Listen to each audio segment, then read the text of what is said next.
Tu auras tes frères, tu auras des amis qui vont te dire, ah, mais t'es pas content, t'as gagné ça, t'as fait 1 million, t'es pas content. Non, je suis content. Alors, les gars, je sais que vous allez bien. On parle d'un truc très important encore aujourd'hui. C'est un autre topic très important que vous devez graver ça dans vos cerveaux, dans votre mental, peu importe ce que je vous l'ai dit. C'est pas le plus important. Mais on parle ici de contrôle d'émotion, en fait. Mais pas n'importe quel contrôle d'émotion, mais contrôle d'émotion quand tu perds et contrôle d'émotion quand tu gagnes. Parce qu'un truc qu'on ne vous dit pas, c'est que les meilleurs, là, c'est eux qui ont une grande capacité à contrôler les émotions, même pendant la victoire ou même pendant la défaite, en fait. Ils sont pas ils sont pas en roller coaster, ils oxydent pas, en fait. Les émotions n'oxydent pas, tu vois. Ça reste constant, en fait. S'ils gagnent, ils peuvent faire un petit sourire, ils peuvent être contents, ils peuvent enjoyer la famille, tout ça, mais ils sont pas... ils ne vont pas crazy, en fait. Ils vont aller boire, ils vont péter les champagnes. Ça, c'est pas quelqu'un qui est habitué à gagner, en fait. Mais c'est pas quelqu'un qui est habitué à gagner au plus haut niveau, en fait. Ceux qui font ça, qui réagissent comme ça, qu'ils ont une victoire ou bien quand ils ont un succès, hein, c'est une question de système, en fait. Tu sais que peu importe combien de temps ça va prendre, tu as atteint ton objectif. Quand tu as atteint l'objectif, il n'y a pas de surprise dedans, en fait. Donc, quand ça arrive, tu n'es pas, oh Seigneur, tu n'es pas comme ça, en fait. Tes yeux, tu es là, yeah, merci Seigneur. Tranquille, en fait, posé, ça devait arriver. Les gens autour de toi vont célébrer, ils seront contents. Mais toi, dans ton fond intérieur, c'est que c'était un truc qui était meant to be, en fait, que ça allait arriver anyway. Tu vois ce que je veux dire? Et c'est la même chose aussi quand tu perds. Quand tu perds aussi, tu sais que ça fait partie du chemin, ça fait partie du jeu. Il y a folie. Tu peux être triste, mais tu n'es pas du genre triste au point que tu allais boire, tu allais t'intoxiquer, tu as du genre pleurer dans la chambre des jours et des jours. Non, je ne dis pas que tu peux pas pleurer, la tristesse ça arrive, il y a des gens qui pleurent quand ils sont tristes. Si tu sais que tu travailles sur un système, moi je sais que c'est un différent système, que du genre les défaites devaient arriver, peu importe. Quand tu perds, tu dis que ouais, voilà ça, c'est la défaite qui devait arriver. Peut-être si tu devais perdre 6 fois sur 100, tu dis que bon, s'il a perdu la 5e fois là, il a perdu, il ne me reste qu'une seule défaite en fait. Donc tout ce qui vient après, c'est que des wins en fait. Ou même peut-être il y aura une défaite après, tu vois, mais ce sera que des wins, majorité des wins en fait. Donc un gars qui est successful, là, il sait que du genre la vie, ou bien du genre le business, ou bien les investissements, c'est une question de nombre en fait. Il y a un pourcentage. Car il y a 4 chances sur 10 qu'il perd de l'argent. Donc, une fois, il perd l'argent. Deuxième fois, troisième fois, il perd l'argent. Quatrième fois, il perd l'argent. Mais parce qu'il a un contrôle d'émotion, il se dit que, oh shit, that's it. Il est perdu 4 fois maintenant. Je sais que mon ratio, c'est 4 sur 10. Donc, les 6 prochaines fois que je mets l'argent dans ce business-là, il gagne. Ça gagne, en fait. Il y a 60%, il y a 100% de chances maintenant qu'il gagne. Donc, il est passé de 60% à 100% qu'il gagne maintenant, en fait. Parce qu'il a déjà perdu les 4 fois, là, en fait. C'est ce que je vais vous faire comprendre ici. Et c'est même chose pour les athlètes qui sont élites là.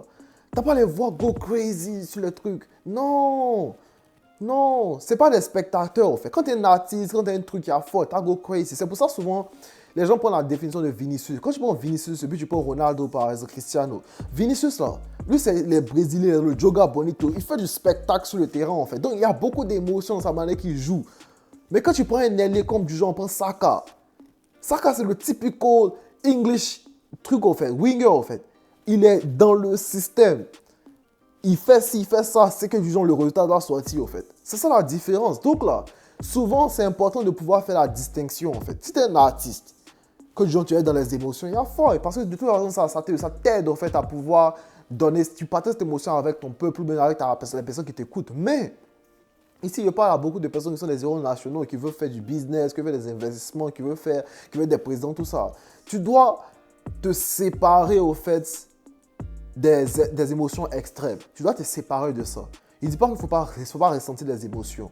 Mais tu dois avoir un range, non, où du genre tu oxydes là, en fait. C'est-à-dire que du genre, tu oxydes pas grandement, du genre, quand tu gagnes, tu go crazy, quand tu perds, tu go crazy. Non, tu oxydes petit comme ça, en fait. C'est simple. Quand tu restes dans ce range-là, tu es à mesure maintenant d'analyser les situations rapidement, ne pas perdre la tête, en fait. Contrôle tes émotions au maximum. Contrôle-les. Laisse pas tes émotions run wild, en fait. Parce que ça t'aide pas. Tu as pensé que ça t'aide. Même du genre, souvent, tu auras des frères, tu auras des amis qui te disent, ah, mais t'es pas content. Tu as gagné ça, tu as fait 1 million, t'es pas content. Non, je suis content. Mais du genre, eux, leur manière d'être content, là, c'est qu'il faut aller t'intoxiquer. faut aller voyager, faut aller dépenser l'argent bêtement. Non, tu es content. Mais c'est ça que je sais pas, t'es pas encore arrivé à la fin des objectifs, au fait. Donc, du coup, tu dis, ouais, tu célèbres un peu à la famille, tu les laisses enjoy plus que toi. Et puis, du genre, tu es au calme. Ensuite, quand maintenant tu get back au boulot, tu get back au boulot, en fait. Et un bon exemple, ça c'est un truc qu'on ne dit pas. Tom Brady, il jouait encore avec les New England Patriots, American Football. Ils avaient gagné un match. Tu vois, le match était crazy. Ils ont gagné à la dernière minute. Tu vois. Et puis il y avait un auteur, je suis en train de lire son book actuellement. Il a demandé à Tom Brady que, il sait que du genre vous avez célébré parce qu'il devait prendre le jet de l'endroit où ils ont joué pour aller maintenant dans les trucs, au fait, dans les villes où ils jouent d'habitude, au fait, à domicile, au fait. Donc, le mot disait que, les 3 heures dans l'avion, c'est que vous avez go crazy, vous avez célébré, vous avez fait des trucs.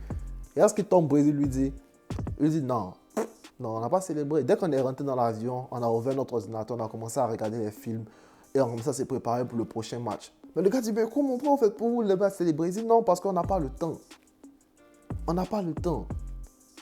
Comme on appelle ça, dimanche, on a joué le match, on se prépare en même temps. En fait. Lundi, on doit faire recovery, on doit nous masser, on doit faire les ice baths, on doit faire les trucs. Mardi, c'est comme on appelle ça, c'est media day. Mercredi, on prépare, jeudi, on joue. Il lui a dit ça clair. Il dit que si on commence à jouer, si on commence à se préparer à partir de mercredi, on a perdu le match. Donc, ils n'ont pas le temps. Pourtant, la majorité d'entre nous, les normies, on va dire, oh ouais, qu'ils doivent célébrer, tu as gagné un match comme ça, tu célèbres dans l'avion, tout ça, parce que c'est le moment où tu peux célébrer, c'est right after le match. Mais les gars qui sont élites là, ils restent constants en fait. Il y a un job to get done, c'est un fault of us, we get it done first.